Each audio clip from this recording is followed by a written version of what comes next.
Did you hear about the Martian who posted on social media that he had landed on Earth? The internet went wild. Now let's hold on a second before we start believing that we've got extraterrestrial neighbors. This is where the concept of source and intent analysis comes into play. In the case of our Martian friend, his post was shared far and wide, with many of us getting swept up in the excitement. However, amidst this frenzy, few stopped to question the source of the post or the intent behind it. This is a common phenomenon in our digital age. A piece of information, no matter how far-fetched, can spread like wildfire. But without critical analysis of the source and intent, we can easily find ourselves falling for hoaxes. Turns out the Martian was just a creative teenager with a knack for special effects, if only we had done our due diligence with some source and intent analysis. So how could we have unmasked our Martian mischief maker? Through the power of source and intent analysis, my friends. Now, decoding the Martian, or rather the mysterious source of a claim, may seem like a task straight out of a detective novel.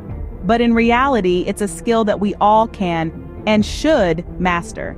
This scene is dedicated to unraveling this sleuthing process, using our Martian story as an example. First things first, let's talk about identifying the source of information. In our Martian case, the source was an online blog post. But remember, sources can be anything, from a tweet, a news article, to a random conversation overheard in a cafe. The key is to trace back the information to its original source. A little bit of digital footwork can reveal a lot about the credibility of the source. Next, we need to question the reliability of the source. Is it a reputable media outlet or a random blogger? Does the source have a history of providing accurate information, or are they known for spreading hoaxes? In our Martian example, the blog had a history of posting sensational and unverified stories. So a bit of background check would have revealed that this source might not be the most reliable. Finally, we come to the crux of our investigation, analyzing the intent behind the information. What was the purpose of the Martian story? Was it to inform, to entertain, or to deceive? Often, the intent can be deciphered from the language used, the context of the information, and the reactions it's designed to elicit. In our case, the blog post was clearly designed to create a sensation and attract traffic. And voila! By following these steps of source and intent analysis, we could have seen through the Martian hoax. We would have realized that the source was unreliable and the intent was to deceive. We could have saved ourselves from the excitement of a Martian invasion, only to be disappointed by the truth. With a little bit of detective work, we could have discovered our Martian was actually a clever teen from Kansas. No spaceships needed. Now that we have the tools to unmask our Martians, let's see how they can help us in our everyday lives. Imagine you wake up one morning and your inbox is invaded by an email from a Nigerian prince promising you a fortune in exchange for a small fee. Or you're scrolling through your social media feed when you come across a news article claiming that the world's largest coffee bean has been discovered in Antarctica. Sounds a bit fishy, right? That's where source and intent analysis comes into play.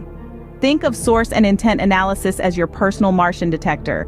It's like having a sixth sense that can help you tell the difference between fact and fiction. It's a skill that can make you a savvy consumer of information, ensuring that you're not fooled by any extraterrestrial trickery. Now, let's take a look at how you can apply this in real life. Let's go back to that email from the Nigerian prince. By analyzing the source, you realize that the email address seems suspicious, and the intent behind the message is clearly to trick you into giving away your money. Alert: Martian detected. Or consider the news article about the colossal coffee bean. A quick fact check reveals that coffee doesn't grow in Antarctica.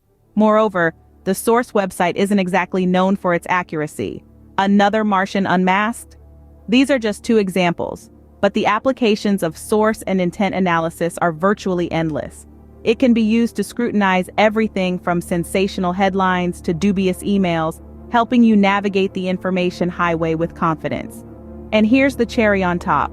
Source and intent analysis doesn't require any special equipment or training. All you need is a healthy dose of skepticism, a keen eye for detail, and the ability to think critically. It's not rocket science, it's just good old common sense. So next time you come across something that sounds too good to be true, remember, don't be fooled by the Martians in your life. Use source and intent analysis to separate the wheat from the chaff. Remember, not every Martian on the internet comes in peace, so keep your source and intent analysis skills sharp. So, are you ready to join the ranks of the galactic hoax busters?